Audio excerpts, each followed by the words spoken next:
This is the Top 20% podcast, a show for ambitious SaaS sales professionals. This is episode 4.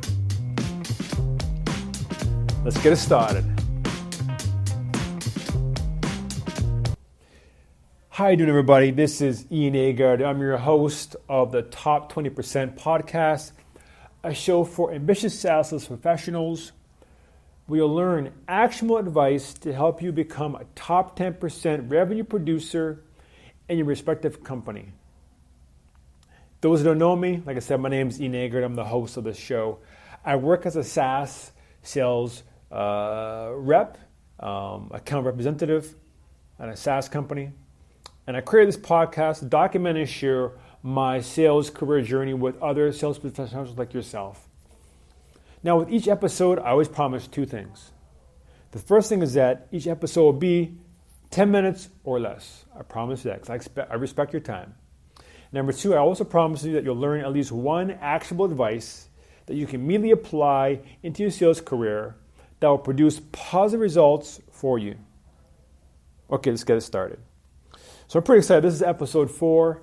And the title of this episode today is 5 Ways to Work Smarter and Not Harder in Sales that'll help you close more deals. So that again, 5 ways to work smarter and not harder in sales that'll help you close more deals. You know, one thing recently I was kind of doing some self-reflection on my sales ability and wasn't really happy with how things were going. I was putting a lot of effort in. I was getting a lot of deals, but I wasn't really getting the how to put it, the volume. I was getting the volume, not the size deals that I wanted to be able to really smash my quota. And one thing I realized after doing some reflection and talking to a colleague of mine, I was like, you know what? Sad to say it, but I think, I'm working too hard.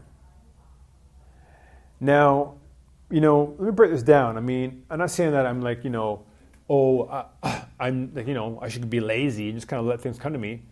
I think work is important on any level. But I do think there's this distinction between working hard and working smart. And I think the people that really hit that next level of sales or business or entrepreneurship, whatever you want to do it, they're working smarter, not harder. So this is what I want to do right now. I want to show you 5 ways from my experience that I've found that you can do to work smarter, not harder. So number 1 is sell mostly to high-value prospects. Now, basically, a prospect is anybody who has an interest in your product, has a need for your product, has the money to pay for your product, and wants to make some kind of decision or change. Hopefully, your product can do that. That's a prospect. Now, when I say high value, I've realized now over doing some self-reflection that, here's the reality. Not all prospects are created equal. So from my kind of analysis, I realized that, there's either deal size, like how much how big the deal is, or interest level. How motivated are they? How are they a motivated buyer or not? And based on that scale, I define whether it's a high value prospect or not. So I have my own scale, but you have to create your own scale too. But I would do a little chart, and maybe on the one side you'll do the MRR size or the deal size of a deal and axis, and on the bottom axis put their interest level.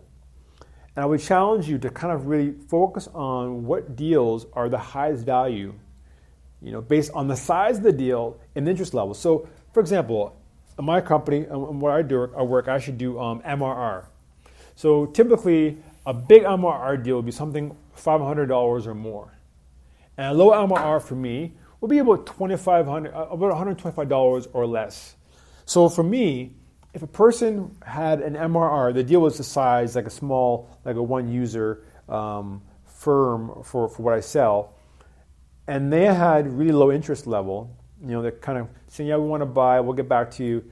That's a very low value prospect. The old Ian would be calling this person repeatedly to say, hey, you want to buy? Now I realized, I realize now that I want to put 80% of my time towards my high value prospects and 20% of my time to my low value prospects. Once again, you have to do that factor in yourself, but I would challenge you. I'm sure if you really focus on it, ask yourself, who are my highest value prospects? Once you figure that numbers out, spend 80% of your selling time each day on those deals. Number 2, how to work smarter, not harder, is to use leverage. Now, this is a really game changer for people who are rich people. People who amass wealth, they're using leverage every day. They're leveraging other people's time, other people's money, other people's resources. But for a salesperson, here's a couple of things you can do to utilize, to leverage, to be able to work smarter, not harder. One is leverage technology. So instead of sending out random emails all the time, use some email programs like SalesLoft or Cirrus, where you can put templates and automate some emails where you can send things out on a timer or on a cadence that you can kind of do it, set it, and forget it. It can work for you in the back end. Also, leverage people. Leverage people around you. Leverage your manager. Leverage other senior reps around you. Leverage people that have experience doing deals that you might do. Currently, right now in my job, I'm working on a deal that's a very complex deal. And I'm using leverage. I'm leveraging one person who's part of my migrations team. I'm using another rep that's more senior than me, and I'm bouncing ideas off them, and they're helping me out along the way. Use leverage. It's powerful. That's how you can work harder, not smarter. Number 3 is focus. Focus is very important. Now, when I say focus, I mean do focus. There's a term called deep work. Well, it means that for a finite period of time, you can time block it, whether it's 30 minutes or 60 minutes, have no distractions, no multitasking, and for that finite period of time, only do one thing. So that could mean maybe prospecting. For that 1 hour, only do prospecting. And put in your calendar, do not look on email, do not look on your phone, a mobile phone, do not have conversation with your coworkers. Focus. And what that allows you to do is be able to be very efficient with your time and produce results because it's so focused, so intense on that, whatever you do, whether it's writing emails, whether it's prospecting, whether it's researching.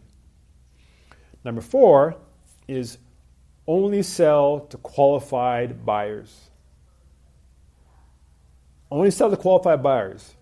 And once again, this comes down to your own industry and how you sell. You're going to know the criteria of what makes a qualified buyer. Certain questions you need to ask, as far as, their timeline, their budget, the decision maker. But nothing's more of a waste of time. You think you're working hard than pitching or talking or to demoing or presenting or anywhere to people that really aren't qualified. Either they don't have the ability to buy, they don't have the money to buy, or they don't have the timeline to buy. So watch out for that. Only sell to qualified buyers.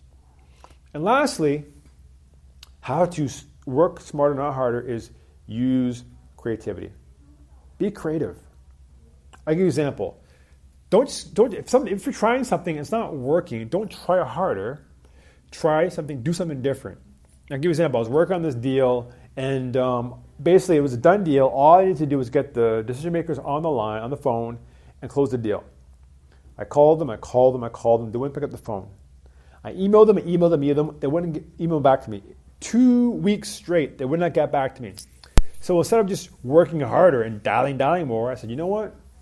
Let me try something different. And I thought, let me just shoot them a LinkedIn message. Sure enough, it worked.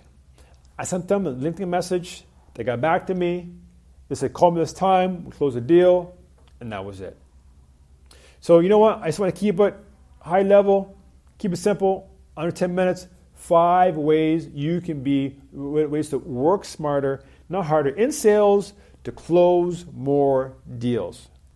One of those things you can be able to apply in your career. I really hope so. I also want to give a quick shout out. You know what? I'm very excited. This week, on Thursday, I'm actually releasing my first book, my ebook. So look for that. I'm going to also have a special email coming out to those who are on my email list, but I'm very excited. I'll probably talk more about that on my next episode, but look for it. I'll also put a link in the show notes to my website where you can be able to learn more about this ebook coming out and buy it when it comes out on Thursday. Again, this is Ian Agard, your host of the Top 20% podcast. I hope you enjoyed the show. I'll see you next week. Be blessed.